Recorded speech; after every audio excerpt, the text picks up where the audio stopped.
So people ask me one more time so what's the difference between renting, or the benefits of renting versus owning?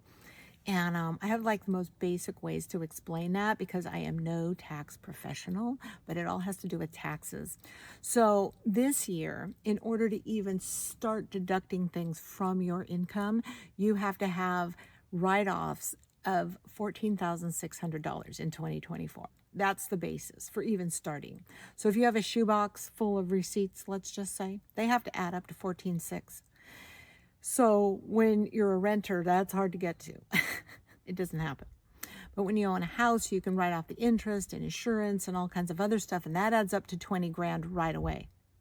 So there you go. You got 20 grand to start with, maybe 25, and another 6, 7, 8, 9 grand of other receipts, because you work at home and you can deduct all this stuff now. And so there you go. You have $30,000 you can take off of 100,000. Say you make 100,000. And so now you're only taxed on 70,000. Sound good? So that's like a big reason that people like to own a house, because of tax reasons. And there's many, many, many, many, many more. I can't even talk about them because I am no CPA.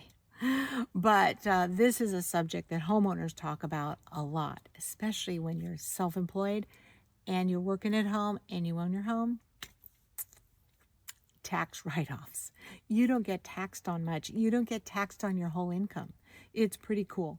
So sit down with a realtor and find out what it takes to buy a house. How do you get things going, especially if you're self-employed?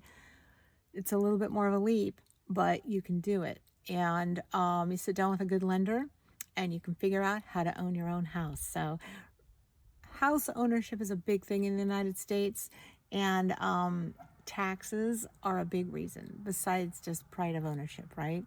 But the tax benefits are pretty cool. So keep asking questions, read books, and learn about it.